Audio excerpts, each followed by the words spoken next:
आपली बघा, आणि किती दिवसापासूनची मागणी आहे काय पहिलं बहुजन राज्य परिवहन कर्मचारी संघटना हे मागासवर्गीय कर्मचाऱ्यांच्या प्रश्नावर काम करते. बरेच कामगारांचे प्रश्न असे आहेत की ते प्रश्न डेपो लेवलला ते सुटले पाहिजे. जवळपास आम्ही गेली 1 वर्ष जसे आगार व्यवस्थापक बाळासाहेब राठोड या ठिकाणी जॉईन झाले, तसं आम्ही त्यांना काही प्रश्न मांडतो. प्रश्न अगदी साधे आहेत. कर्मचाऱ्यांच्या ड्रायव्हर कंडक्टर दर्जाचे प्रश्न आहेत, त्यांच्या सिनियरिटीप्रमाणे त्यांच्या ड्युट्या लावण्याचे प्रश्न आहेत. छोटे छोटे प्रश्न त्यांच्या खुर्चीवर बसून ते अगदी सेकंदामध्ये ते प्रश्न सोडवू शकतात. वर्ष झालं ते प्रश्न सोडवत नाहीत. मागच्या मार्चमध्ये 11 मार्चला आम्ही एक बोम आंदोलन करणार असण्याची एक नोटीस दिली होती. त्याच्यामध्ये जवळपास आम्ही 26 प्रश्न दिले होते त्यांना. त्या 26 प्रश्नासाठी चर्चा करावी आणि चर्चांची ते प्रश्न सोडवावेत असं आम्ही त्यांना विनंती केली होती. तरीही ती विनंती कुठलाही त्यांनी त्या विनंतीची आमच्या त्या पत्राची कसलीही दखल घेतली नाही. शेवटी विभागीय नियंत्रक मान्य जानराव साहेब यांनी आमची ती बैठक 10 तारखेला म्हणजे आंदोलनाच्या 1 दिवस ती घडवून आणली आणि त्याच्यामध्ये आम्हाला आश्वासित केलं की ह्या 15 दिवसामध्ये तुमचे जे काही प्रश्न आहेत ते प्रश्न तुमचे सगळे सोडून केले जाईल. पण आमच्या कामगाराचं दुर्दैव असं की 11 तारखेला विभाग नियंत्रक जानराव साहेब यांची बदली झाली. जशी बदली झाली इथल्या आमच्या आगाराचे जे पालक आहेत, जे आगार व्यवस्थापक आहेत राठोड साहेब, त्या राठोड साहेबांना असं काय बळ आलं की जानराव साहेब गेले की परत त्यांनी जे काही प्रश्न त्या दिवशी काही सोडवले होते ते प्रश्न परत त्यांनी निर्माण केले आणि नाईलाज असतो परत आम्हाला एखादी आंदोलनाची भूमिका घ्यावी लागेल या उद्देशाने आम्ही परत आरएम ऑफिसकडे आमचं जे छत्रपती संभाजीनगरमध्ये प्रादेशिक व्यवस्थापकाचं कार्यालय आहे त्या कार्यालयाला आम्ही परत एक नोटीस दिली की या आगार व्यवस्थापकांनी असं हे अन्याय केलेला आहे, हे प्रश्न आहेत असे जोपास घेतलं. पण अद्याप तेच प्रश्न अजूनही प्रलंबित आहे. आम्ही आगार व्यवस्थापक यांच्या त्या आंदोलनाच्या नोटिशीमध्ये काही तक्रारी केलं. त्या तक्रारीमध्ये आम्हाला असं कळतंय की त्यांना त्या प्रकारामध्ये दोषी धरलेलं आहे वरिष्ठ कार्यालयाने. पण दोषी धरून अजून त्यांच्यावर कसलीच कारवाई नाही. आमचे प्रश्न आहेत तसेच आहेत, प्रश्न सुटलेले नाहीत. कुठले प्रश्न आहेत त्याच्यामध्ये प्रमुख असे तुम्ही प्रश्न सांगायला पाहिजे ना. मी सुरुवातच सांगितले साहेब की ड्रायव्हर कंडक्टरच्या रजेचे प्रश्न आहेत, त्यांच्या सिनियरिटीप्रमाणे त्यांच्या ड्युट्या लावण्याचे प्रश्न आहेत.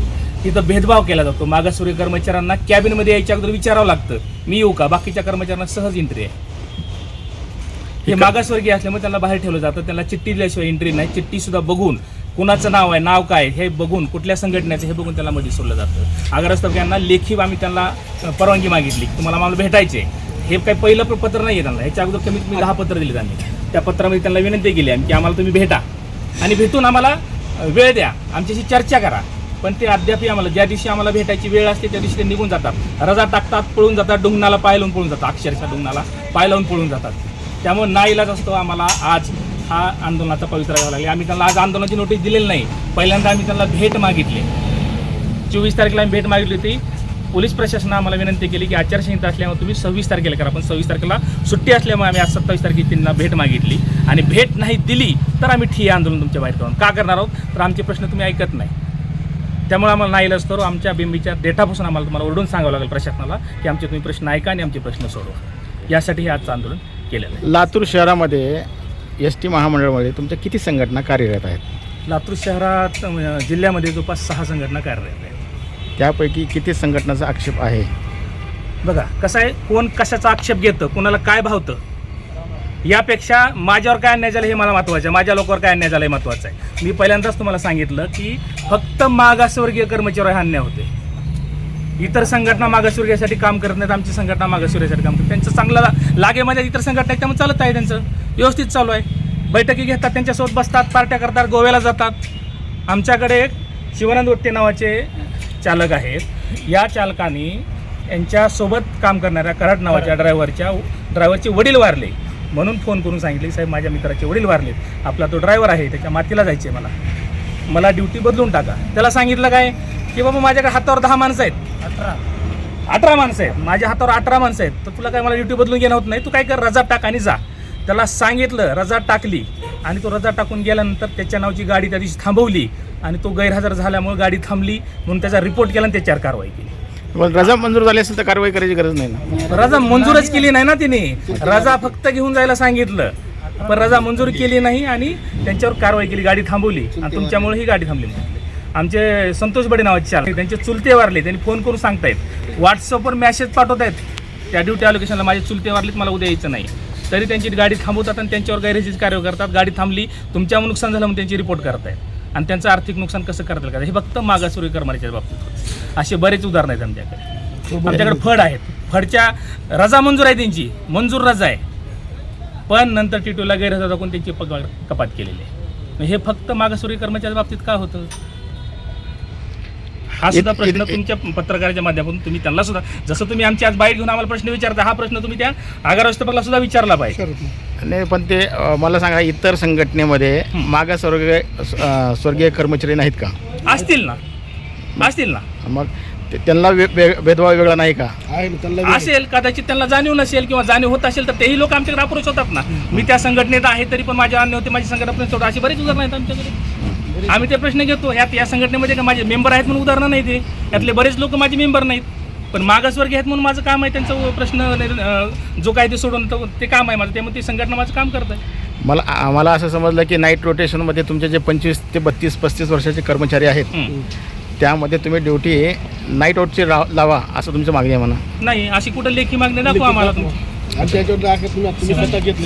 आमची मागणी काय आमच्या पत्रामध्ये की आमची सेवा ज्येष्ठता आहे.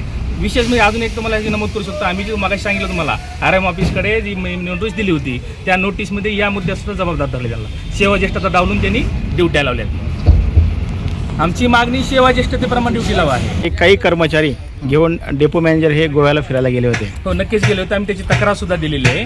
त्याच्यामध्ये आमचं म्हणणं असं होतं की येरमाळ्याची यात्रा चालू होती, सीझन चालू आहे, एसटी अगोदरच डबघाईला आलेली आहे. आपण ऐकतोय, बातमीमध्ये पाहतोय, एसटी कर्मचाऱ्यांना पगार मिळत नाही म्हणून लढतोय. एसटी ज्यावेळेस यात्रा पिरियड आहे, ज्यावेळेस तो पीक पिरियड आहे, ज्या दिवशी आपल्याला कमवायचा चान्स आहे, त्या दिवशी आपल्याला रजा कुठलीच मिळत नाही. आमचे काही ड्रायव्हर कंडक्टर त्यांच्याकडे रजा मागण्यासाठी गेले आगार व्यवस्थापक बाळासाहेब राठोड यांच्याकडे. तर त्यांना सांगितलं तुम्हाला रजा मिळणार नाही का, तर सीझन चालू आहे, सीझनमध्ये कोणाला रजा मिळत नाही. त्याच्या दुसऱ्याच दिवशी आगार व्यवस्थापक 6 कंडक्टर आणि 1 कंट्रोलर घेऊन गोव्याला गेलेत फिरायला. की आज काय साहेब काही म्हणजे त्यांच्या वैयक्तिक काही कामानिमित्त आज रजेवर आहेत. तर आपला काय एक उद्देश असा आहे की कामगारांचे प्रश्न मार्गी निघायला हवेत.